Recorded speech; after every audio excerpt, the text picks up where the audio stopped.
Hey guys, I'm Becky, and today I'm talking about my top 10 books of 2021.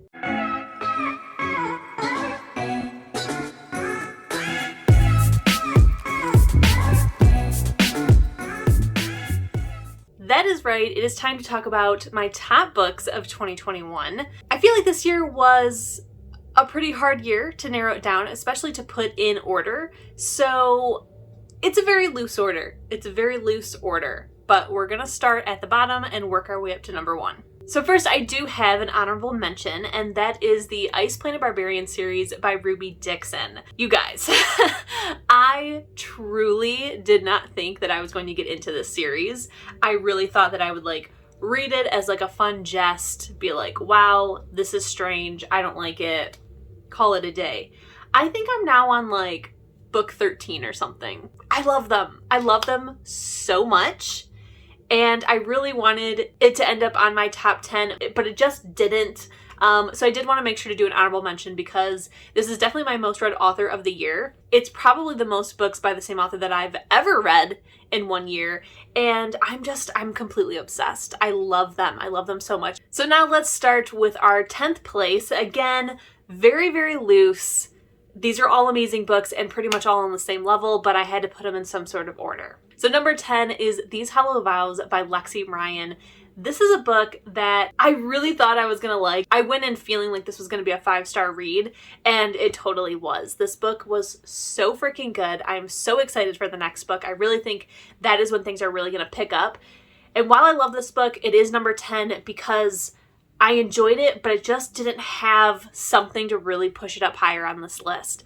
I devoured it. I loved it. However, I feel like book 2 is going to be the one that really makes it to the top 10, at least hopefully. Coming in at number 9 is Monday's Not Coming by Tiffany D. Jackson.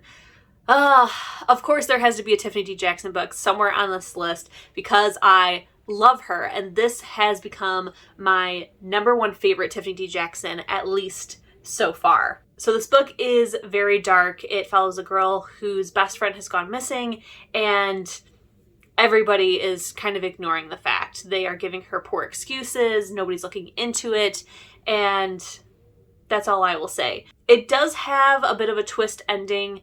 I kind of wish that it didn't. If it just ended where it ends, when we find out what happens, I feel like that would have been a good ending. But the twist does give it a little extra oomph. This story was inspired by true events. So I feel like that's why we have this twist ending, to just make it a little bit more unique and more original in Tiffany D. Jackson's, but so freaking good.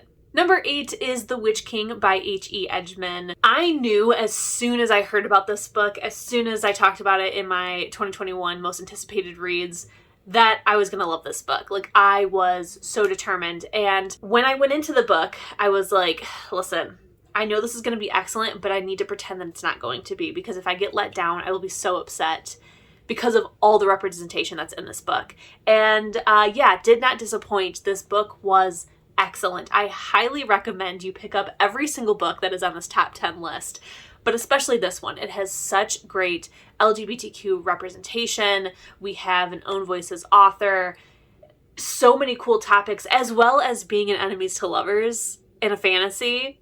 I loved it. I loved it so much. And book 2 is coming out in the summer of 2022, so I really cannot wait. Number 7 is Queen of Shadows by Sarah J. Maas. I went back and forth between picking this one and Kingdom of Ash, but even though Kingdom of Ash means so much to me because the series is now over, yes, I did read all 8 books of the Throne of Glass series. I did it. I loved every second of it. It was amazing. If you still haven't picked up Throne of Glass, do it. It's so worth your time. But I was going back and forth because book 7 is so impactful. It's the end. However, Queen of Shadows is my favorite book in the series. I love this book. And I decided just to go with this one because it is my number 1 favorite of the series, and this would be one that I would reread. I don't know if I would reread the last book. It is, for one, over 1,000 pages. And for 2, so heartbreaking. I cried so much in this book. So we're going to go with Queen of Shadows. Number 6 is another one. Actually, I feel like quite a few of these did end up on my most anticipated of 2021. But this one for sure was on there. It has been on, I believe, my most anticipated of 2020 and then my most anticipated of 2021. And then it finally did come out and it was everything that I thought it would be and more. And that is The Firekeepers Daughter by Angeline Boulley. You guys, this was absolutely fantastic. I will read anything that Angeline Boulley comes out with. Like 99.9% sure this was her debut, I wanted to say album. It's her debut book, and it was so freaking good. This is an own voices, Indigenous peoples thriller, but yet YA. It was like every genre it checked out. Like, it's got romance, it's got a thriller, it's got own voices. It was so very good. I will say that this book does have trigger warnings for, I believe, murder-suicide, if I'm not mistaken. Pretty positive. And that happens very quickly at the beginning of the book. We have drug use and abuse, drug selling, dangerous situations, kidnapping, possible suicide. This is a dark book, but it's so freaking amazing. And I mean, it won a Goodreads Choice Awards, and sometimes those winners are very questionable, but this one 1000% deserved it. Coming in at number 5 is The Spanish Love Deception by Elena Armaz. This one, I had to make sure that it was in my top 5 because it was so surprising of how much I loved it. I never anticipated picking up this book. Even when I did put it on my tentative TBR, I really didn't think I was going to get to it. I read this book because Books with Chloe picked it as her Patreon book of the month, and I still was like, I'm probably not going to get around to that. It was during the Magical Readathon. I wanted to start something at work, and at work I need an ebook, and this was pretty much the only thing I had on hand. So I was like, all right, let's just, give it a go so I have something to do while on the desk. And oh my God, I was completely hooked. I was obsessed. I stopped all other reading to finish this book and then added it to my Magical Readathon TBR so that it would count for something because I needed this book to mean even more to me during that month. It was amazing. And I think it's almost 500 pages if I'm not mistaken. Like, it's a rather large book, and I think I read it in like maybe 2 or 3 days. It was so good. It was so freaking good. I love this book. If you have read this book and have any other recommendations of something like this book, let me know in the comments because I need more of this. Number 4 is Check Please Volume 1 by Ngozi Ukazu. Another book that I honestly had, I want to say no intention. I mean, Spanish Love Deception, like, there was absolutely no intention of reading this book pretty much. This one, though, I have always heard about this graphic novel. I've always heard it's amazing. And I was like, one day I'll eventually pick it up. But I was like, while it has a gay MC, which really intrigues me, who is also a YouTuber, it's a food vlog, he bakes, he's in hockey, and I was just like, I don't know. Like, for some reason, my brain was just not computing, like, this is a sports romance, and you normally enjoy sports romances. But I was just like, nah, I don't think I'm gonna like this book. What an idiot. What an idiot. So my best friend picked this up, absolutely loved it, and was like, please, you must read this. So I was like, all right, I'll try it at work, so that way if I don't really like it, I can just throw it back on the shelf. No, loved it. This is my number 1 all-time favorite graphic novel now. Loved it. Need to own it. All right, so now our top 3. This was very hard to figure out the order of the top 3. They're pretty much all number 1. I'm feeling pretty good. This is my top 3. I mean, I know that they're my top 3, but I'm feeling pretty good about the order. So coming in at number 3 is The Shadows Between Us by Tricia Levenseller. I am planning on reading her Daughter of the Pirate King, I think in like March. It's my book club pick. Very excited about it because I originally had no plan of ever reading that book. But after reading this, I need to read her backlist. And then she is coming out with a new book, I think in 2022, if I'm not mistaken. And in her little like author's note, she said like, I promise going forward, there's going to be a lot more kissing in my books. And I'm like, yes, because this book was so good. It is described as a Slytherin romance, which is honestly the best way to describe it.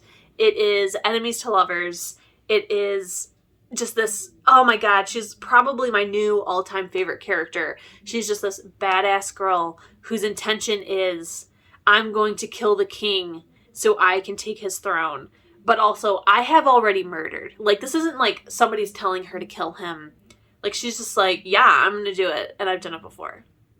Like, so good. Number 2 is A Kingdom of Flesh and Fire by Jennifer L. Armentrout. This is, I believe, book 2 in the From Blood and Ash series. All of the books I have loved, but book 1, I was feeling a little mixed. I didn't love the ending. I didn't love the snow scene. It kind of freaked me out, to be totally honest. I need to reread it and see if my feelings have changed now that I know these characters better.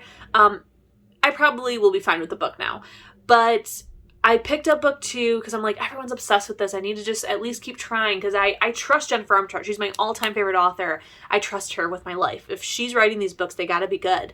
So I read book 2 and that's when it was like, it snapped all into place. I'm like, yep, yes, this is amazing. This is, I can't think of words, but whatever the best of the best word is, you know, the word that means the best of the best, that's this book. It's great. It's absolutely fantastic. And now, coming in at number 1, if you have been following this vlog at all this year, if you have been following me on Instagram, if you know anything about me, it's no surprise what my number 1 book is. And that is A Court of Silver Flames by Sarah J. Maas. Like, I felt so bad because, like, all year, this book, when I've done, like, my battle of the books, it has won out every single time. I'm just like, oh, does it though? Yeah. Like when I think about it, I will definitely 1000% reread this book. I loved every second of it. Does it have a plot? Supposedly. Is it lacking? 1000%. But we're not here for the plot, people. Like, so many people read this book critically and they're like, this is trash. Sarah J. Maas is trash. I don't like her. And that's your opinion and that's totally fine. If you don't like her, that's totally cool with me. I, however, am obsessed. I get it now. I get why all these people have always been obsessed with her. I am now too. And we're not here for the plot, people. We are here for the smut. Yeah. It's my number 1 book of the year. So alright guys, those are my top 10 and honorable mention of 2021. Are you surprised by any of these books? Did any of these books surprise you? A couple of them surprised me, but when it came time to set up the top 10, no surprise. No surprise. But now I am very curious to see what is on your guys' top 10. So definitely be sure to leave a comment down below telling me what were some of the absolute best books that you read. You know, were some of these on your list? Some of your top 3 or whatever were not on my list. Let me know what they were. Would I like them? Like, hey, this was on my top. It wasn't on yours. You should read it. Because, yeah, I would love to do that. Don't forget, if you enjoyed this video, to please give it a thumbs up. Keep reading, stay safe, and I'll see you in my next one. Bye!